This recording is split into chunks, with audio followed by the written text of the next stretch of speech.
to சித்ராச்சலட்சுமி cooking சேனலில் ஒரு டேஸ்டான சாம்பார் சாதம் தான் இன்றைக்கி வைக்க போகிறோம். அவ்வளோ ஒரு அருமையாக இருக்கும். குவிக்காவும் பண்ணிடலாம்.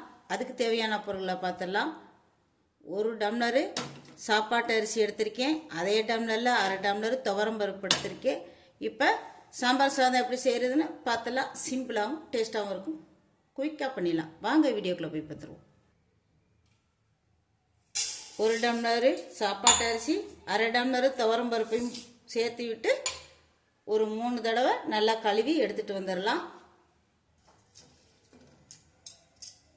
ஸ்டவ் மேலே ஒரு குக்கர் வச்சுருக்கேன். நல்லா குக்கர் நல்லா சூடாயிருச்சு. இப்போ ஆயில் சேர்த்துக்கிறலாம். குக்கிங் ஆயில் சேர்த்துக்கிறலாம். இந்த சாம்பார் சாதத்துக்கு குக்கிங் ஆயில் சேர்த்துக்கலாம்.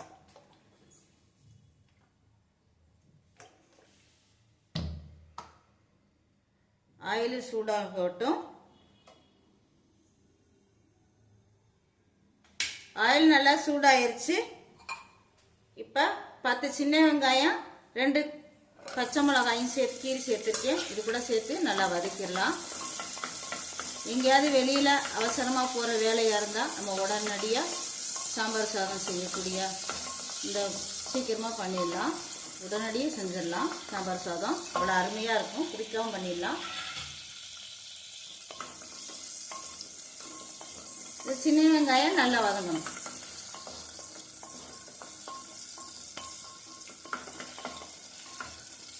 அருமையான சாம்பார் சாதம் ரொம்ப டேஸ்டாக இருக்கும். சேம் டைம் நல்லாவும் குவிக்காகவும் நம்ம செஞ்சிடலாம். அந்த அளவுக்கு டேஸ்டாக இருக்கும். ஈஸியாக பண்ணக்கூடிய சாம்பார் சாதம்.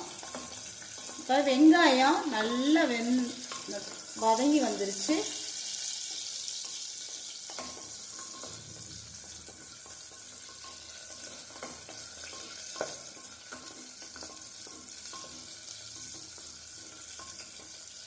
இப்போ வெங்காயம், சின்ன வெங்காயம் நல்லா வதங்கி வந்துருச்சு. 2 தக்காளி இது கூட சேர்த்துக்கலாம்.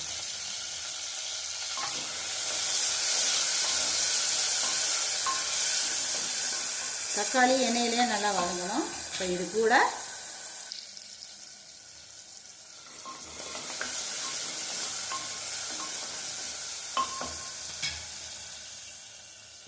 கொஞ்சமாக மஞ்சத்தூள், சாம்பார் தூள்லேயே நம்ம மஞ்சத்தூள் சேர்த்து தான் அரைச்சிருக்கோம். இருந்தாலும் கொஞ்சமாக மஞ்சத்தூள் சேர்த்துக்கிறேன். இது கூட சாம்பார் தூள், இதிலே மிளகாய் தூள் இருக்கும். 2 ஸ்பூனு சாம்பார் தூள் சேர்த்துக்கலாம்.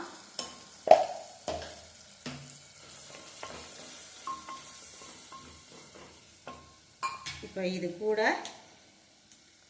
காயப்பொடி சேர்த்துக்கலாம்.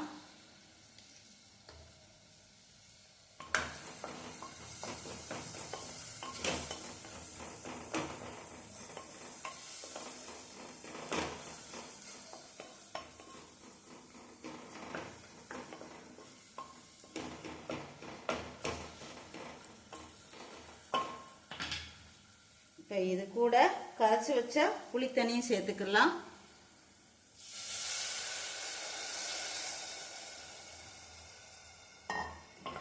கலந்து விட்டுட்டு கொதி வரணும்.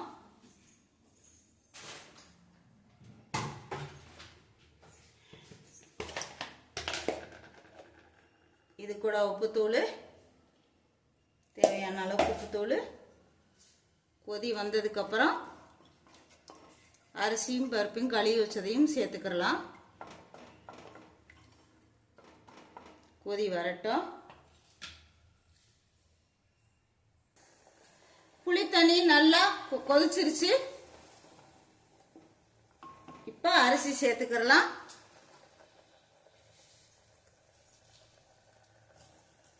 ஸ்டவ் சிம்மில் வச்சுட்டு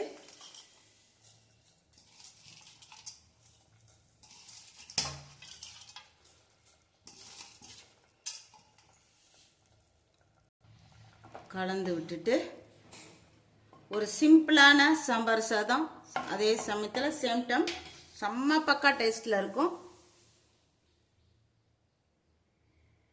ஏற்கனவே 1 டம்ளர் புளி தண்ணியிலேயே தண்ணி இருக்குது நம்ம சேர்த்துருக்கோம். இப்போ ஒரு 2.5 டம்ளர் தண்ணி சேர்த்துக்கலாம். குழைவாக இருந்து கொஞ்சம் கெட்டியாக இல்லாமல் கொஞ்சம் லூஸாக இருந்தால் தான் சாம்பார் சாதம் செம்ம பக்கா டேஸ்ட்டில் இருக்கும். இது கூட தேவையான உப்பு தூளையும் சேர்த்திட்டு உப்பு பார்த்துடலாம்.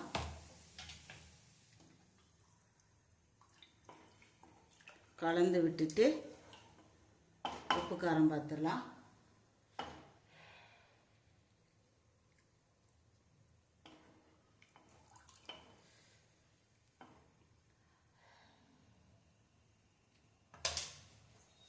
பக்கா டேஸ்ட்டில் இருக்குங்க. இது கூட கொத்தமல்லி பொடியாக நறுக்குன்னா கொத்தமல்லி தலையும் சேர்த்துக்கிறேன். கழுவி கட் பண்ணியிருக்கேன். இது கூட சேர்ந்துட்டு நல்லா கலக்கி விட்டுட்டு ஒரு மூடி போட்டு மூடி வச்சிடலாம். குக்கர் மூடி போட்டு மூடி வச்சுட்டா சாம்பார் சாதம் ஒரு 3 விசில் இல்லை ஒரு 5 விசில் நல்லா குழைவாக வரணும்னா ஒரு 6 விசில் 5 விசில் வச்சுக்கிடலாம்.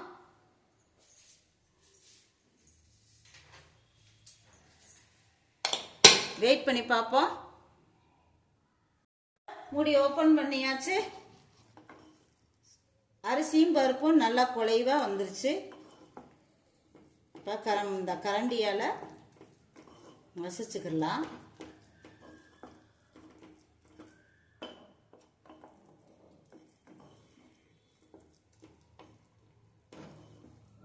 அருமையான பருப்பு சாதம் சாம்பார் சாதம் ரெடி ஆயிடுச்சு. இப்போ அதுக்கு ஒரு தாளிப்பு கொடுத்துடலாம். இப்போ எண்ணெய் கரண்டி வச்சுருக்கேன். ஸ்டவ்வை ஆன் பண்ணிக்கிறேன். ஆன் பண்ணிவிட்டு இப்போ தாளிப்பு கரண்டி நல்லா சூடாயிருச்சு. ஆயில் சேர்த்துக்கிறேன். தாளிக்கிறதுக்கு கொஞ்சமாக ஆயில் சேர்த்திட்டு நெய் வேணும்னா சேர்த்துக்கோங்க. நெய் விட்டால் ரொம்ப டேஸ்ட்டாக இருக்கும். அருமையான டேஸ்ட்டில் இருக்கும். கொஞ்சம் போல் நெய் சேர்த்துக்கிறேன். நெய் நல்லா உருகி வரட்டும். உருகி வந்ததுக்கப்புறம் தாளிப்பு சேர்த்துடலாம் சாம்பார் சாதத்தில்.